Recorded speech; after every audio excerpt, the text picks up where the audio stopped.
Hey everyone, welcome back. I'm Michael and we're going to be getting right back into some more Reddit stories. If you enjoy the video, make sure to leave a like and subscribe. Now, without further ado, let's begin. This first story was created in the Off My Chest subreddit. The user is named FeistyCurrency127 and the post is titled, "I married my wife because I owed her family 100k. I grew up in a neglectful family. I never knew who my father was, and my mother clearly never wanted a child and preferred having fun with so many new boyfriends and husbands I honestly lost count. My basic physical needs were met: food, clothes, a place to live, and that's pretty much all she ever did. We moved to a new city when I was 11 in the middle of the school year, and that's when I met my wife. I was seated next to her in history class, and I started befriending this awkward, shy, nervous girl who was also so nice and pure. We started by being acquaintances. A few days later, I walked into the cafeteria and saw a girl spilling a carton of milk on her head with a bunch of other bullies tormenting her. She had been bullied by this group of people for most of her early life. I stepped in and yelled at them to stop. The bullies were a bunch of jackasses who only picked on defenseless people, so they were speechless when someone actually showed some resistance, and they left. From then on, I began to spend most of my time with her. It was a win-win situation for both of us. I was her first and only friend.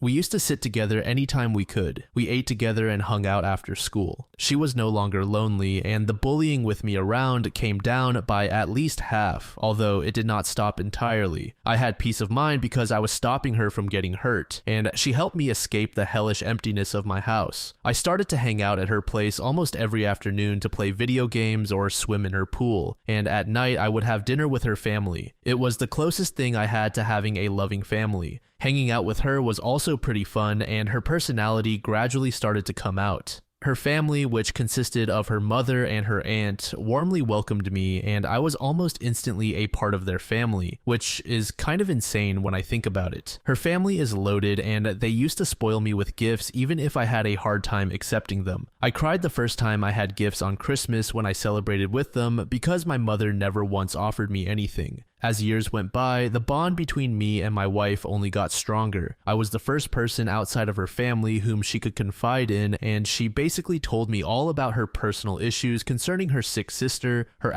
asshole of a father, the bullying, and her insecurities. I always was a support beam for her. At the time, I figured out that she was in love with me, but I didn't reciprocate because I only liked her, if you know what that feels like. I also didn't want to ruin our friendship and have her family stop treating me so well. In high school, the bullying fully stopped. She was much more confident and less awkward, and she found a loyal group of friends who could protect her. It also helped that she became really pretty. We were still very close, even if we naturally spent less time together, and she still came to me anytime she needed to vent about her issues. Her love for me only grew with time, and things became a bit awkward at times, but it was nothing I couldn't handle. I made sure we didn't cross the line. However, this all changed when I was 17. I got my driver's license. Getting a car with insurance would cost a ton of money for an unsupported teen like me. My wife's mother bought me my first car. I didn't even ask for it, she just paid for it as she paid for her daughters. And it was a pretty damn good car too. I estimate it was around 40k in total. A few weeks later, it was time to apply for college. I didn't want to go, mainly because of the student loans I would have to take, and also since I was not the best in my studies, contrary to my wife, who was gifted. Her mom decided to pay for my college tuition. I refused at first, but she insisted, saying I would also be there for her daughter since we went to the same college, even if I knew deep down it was simply an excuse. She just wanted the best for me and to give me the chance to get an education. At that moment, I realized the only way I could pay her back, I owed her family around 100k at this point, was by taking care of her daughter, and that's what I did. I opened my heart to her. She was so happy, and her family and friends were too.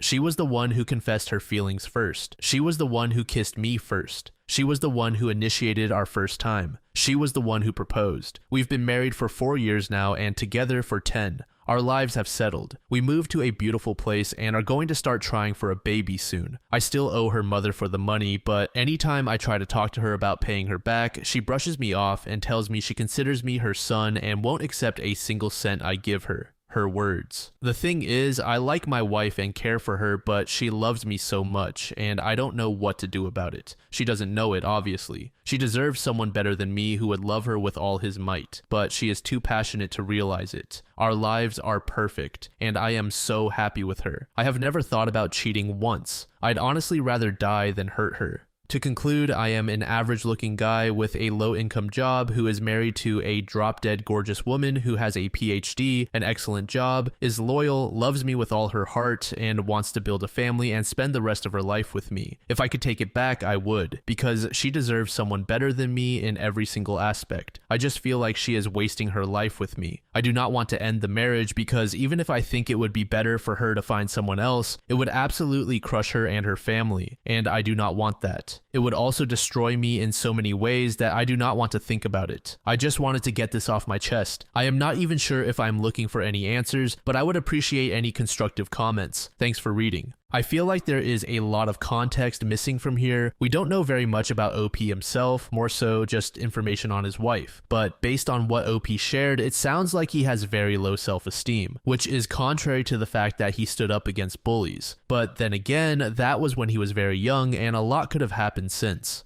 I'm just glad that his wife found someone as kind as himself. In another world, she may have found an exploitative or manipulative partner that took advantage of her family's resources. Anyway, I think OP needs therapy. Again, we don't have much information on him, but if he is being responsible and not indulging in degenerate activities or being lazy, then I don't see the issue here. His wife wants to be with him. She deserves what she wants, and if she thinks that OP is the one and OP feels the same, there's no reason not to be together. A user named Yonk182 said, "This sounds to me like until you love yourself and deem yourself worthy of these gifts, and they are gifts and not loans you need to pay back, you won't really be able to fully embrace your life. It sounds like you love your wife, but because you think you aren't worthy, you are keeping a wall up. You don't even realize that what you have given her over the years is worth more than 100K. You gave her companionship, protection, self-respect, and security, and gave her a foundation to grow into this amazing woman. You are not just an average-looking dude with a low-income job. You are her base." Now excuse me as I go listen to The Wind Beneath My Wings by Bette Midler. Another user named Vaug Han Schlaya said, "Been married for 14 years, together 18. My guy, it very much sounds like you love her. I love my wife to death, but I know she could do better. She loves me and die her. That's all that matters. Had a guy friend whose family did stuff like this for me to her mom. You are family and owe nothing." Another comment was made by a user named Big Bob C. It says, "Dude, you need to look in the mirror. You will see someone who took care of your wife from the day you met her, who defended her when she was most vulnerable, who has always been there for her. That voice telling you that you aren't good enough for her is a liar. An echo of your neglected childhood. So tell that voice to pipe down. You have a beautiful, brilliant wife who needs your full attention."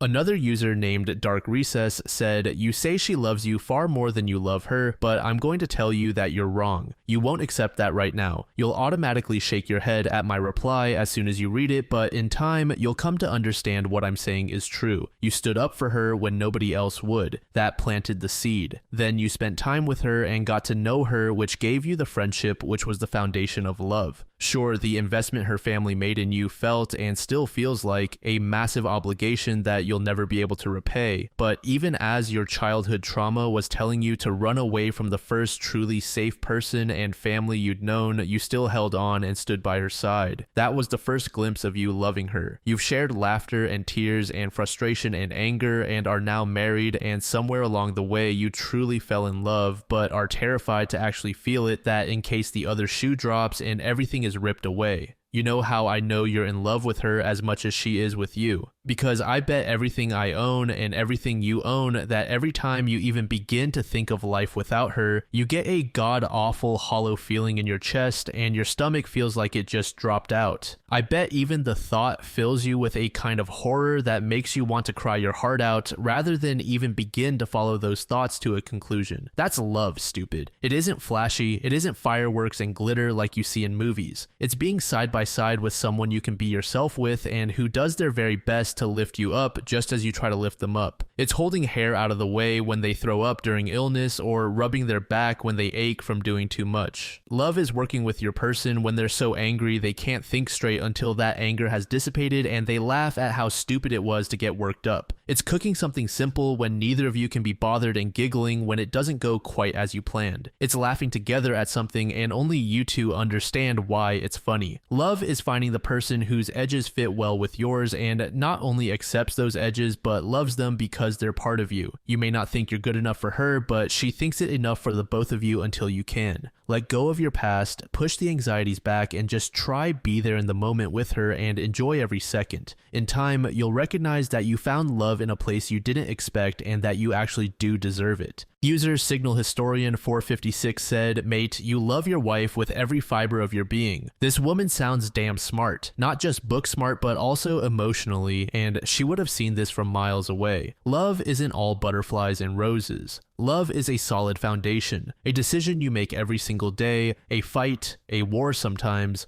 but it's always there. You love your wife way too much to hurt her. You should really think about therapy to work through your childhood. How are you supposed to know what love is when you have to grow up like that? Every word you say about your wife screams that you love her. And no, you're not being selfish for wanting this woman for yourself, to want to spend the rest of your life with her, and no, you're not beneath her. Who cares what your job is or if you could go modeling if you wanted to? To your wife, you're the most handsome man around. She only wants you, and no rich and good-looking guy could ever make her take her eyes off of you. That's not what this is about. Love isn't logic. Love is dedication, loyalty, care, respect, and so many more things. You say it yourself, you never thought about cheating, but I bet it's not just because of what it would do to her and her family, it's also about you not wanting anyone else but her. You can't tell me that you would have ever been able to look into her eyes and kiss her or later get intimate with her without loving her. You put yourself beneath her, that's why she made the first big steps. But you know what? You're so worth it and you deserve every single bit of it. Take a look around at all the couples that have been together for a longer period of time. The crushes and being madly in love with all the excitement, etc. wear off. What stays is nothing or love. And love is, again, something you choose every day and fight for. You cannot tell me that you fool yourself enough to look into your wife's eyes, to hold her after making love, to see her laugh without knowing deep down that you love her more than words could ever express,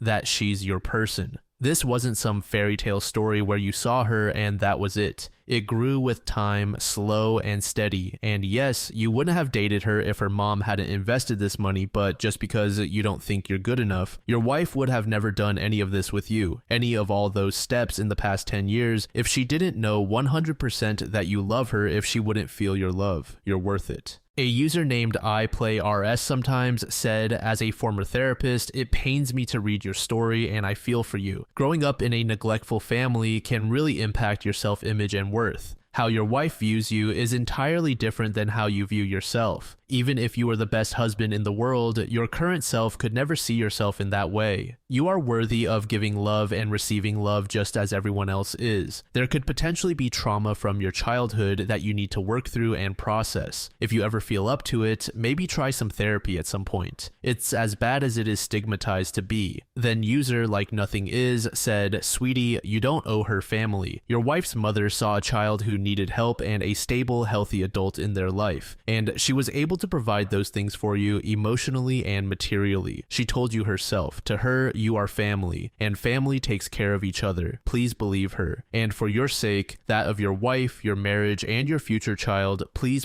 get therapy. Most people, even those with good lives, would benefit from it. But your history of childhood neglect, yes, even if it wasn't that bad, and bullying have definitely impacted your sense of self and self-worth. Think of it this way, your wife, the drop-dead gorgeous woman who has a PhD, an excellent job, and is loyal, chose you. She loves you with all her heart. Don't do this wonderful, intelligent woman a disservice and imagine her as incapable of making a good decision about her life and happiness. This clever, beautiful human could have made different choices too, but she chose you. You might not see the reason why she loves you, but your wife sure does.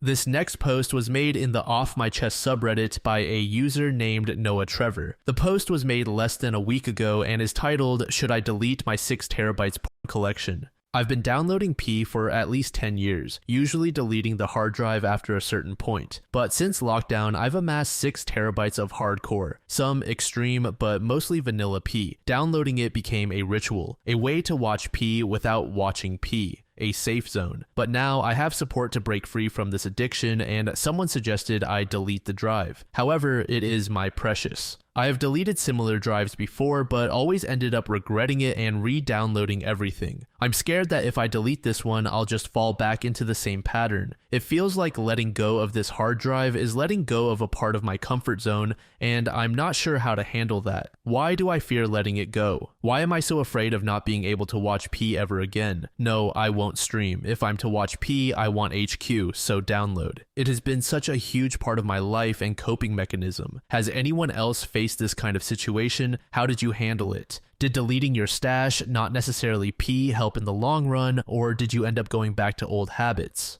Edit, I have already sought help and have a support group, which for now is my therapy as my addiction stole my career. I can't afford professional help, but I'm now rebuilding my life. They're the ones who told me to delete it, but out of fear and confusion, I decided to share on here as I wanted unadulterated, anonymous responses from around the world. And thank you all so much for your responses. I'm shocked at how well this community has come out to give their 2 cents. I appreciate all your comments. Noah. A user named Solfanga said, I don't tend to post on this website, but I saw your issue and some of the comments and think that this issue is more complicated than it seems. Deleting it will only temporarily help. The problem isn't having the P, the problem is your brain. If P is comforting, there is something about life that is making you uncomfortable. You have built an attachment that won't go by simply deleting it. The answer, as the research would also suggest, to this problem is finding more purpose in your life. Quitting cold turkey won't make you feel better because you will leave yourself with a void that needs filling. Over time, you will need to find something healthier that scratches that itch. For addiction, don't quit cold turkey, reduce your P habits to an hour a day, then 30 minutes, etc. You need to give your brain time to adjust to this big change, and it needs to be filled with something new and healthier over time. For me, I picked up music and had to fill my days out more. If they are busy and fulfilling, the urge decreases. In particular, I make music whenever the urge arises outside of my designated time. It makes me feel much more fulfilled. Do not upload it anywhere as this is illegal. Hope this helps. Another user named Kava Kravata said, 6 terabytes collection of other people that's sad, mate. Out of all things to collect, why P? To this OP said the following: addiction, hiding from emotions I haven't been willing to find. Turning to P and downloading became a comfort zone. FYI, I do have real BTW. Generally, people find me attractive, so it's not hard to get dates, especially via these aesthetic-focused dating apps. I'm also in a relationship that unfortunately I think has to come to an end. Appreciate your comment. Help solidify what I should do. User SpudgeFunker210 said, cast it into the fire, destroy it, Isildur. But seriously, delete that shit. Start tallying the days you have gone without watching or downloading P. Make that your comfort thing, knowing that each night you get to add one more day to your total instead of erasing it and starting over. I quit P for good 455 days ago. I have a whiteboard calendar on my bedroom wall and I keep up with my tally every day. I essentially never have the urge to use P anymore. It was tough for the first couple weeks, but as that number grew, the thought of erasing it became more and more undesirable. When I wrote 1 inch after going 24 hours without using, I was single, still recovering from the last relationship I was in and had been using P to cope. Now I'm engaged to the most wonderful woman I ever met in the healthiest relationship I've ever had. Delete the P. A user named Greensome Park said, you should take the Marie Kondo approach to clothing. Have you watched in the past 6 months? If not, it needs to go unless it is a memento like a wedding dress. If you find yourself needing P later, you can re-download it. But if the P you are storing isn't important enough to have viewed in the past 6 months, it isn't important enough for it to take up space. Let go. It isn't wasteful. You aren't going to need it enough later to regret it. The collection is impressive to you due to its quantity. Maybe try keeping 1 terabyte of the highest quality P and narrow down from there if you are having a hard time. 1 terabyte is still a massive amount of space. I want you to narrow it down to a 1 terabyte or less, and in a month, I want you to wean it down more and repeat until you can let go. Maybe you deserve a collection in the end, but you must limit yourself. Another user named Maxime Brittany said the following: "I'm glad you're able to share this with us, and I'm proud of you for wanting to take the initiative to change or to at least approach the possibility of it." Here's what I'll say. I learned a lot about addiction in school, and one of the biggest takeaways was that we have a lot of misconceptions about it. And one of the biggest thoughts about it is that if we have unfiltered access to something with addictive properties, we'll always become addicted to it because it's addicting. But that's not necessarily the case. Things are usually only addicting to us for a very crucial reason. And it's not because we have no control whatsoever and no way to find against this addictive thing. The reason it becomes an addiction for some people is because they bond to it. One researcher said we should refer to it as bonding instead of addiction. And that's because the person with the addiction is essentially using this thing, whatever it is, a placeholder for something they are lacking, something in life that is vital for them, and it's usually this connection, human connection, such an important and huge thing. Whether it's with a romantic partner, friend, parent, this is something that is so vital in living as a human being. We need other people in our lives. Other people introduce us to new experiences, new challenges, new territories, and even share it with us at times. And if you're surrounded by a positive, loving, supportive group in your life, your desires to give into an addiction will legitimately decrease. There have been studies, tests, and much research done on this.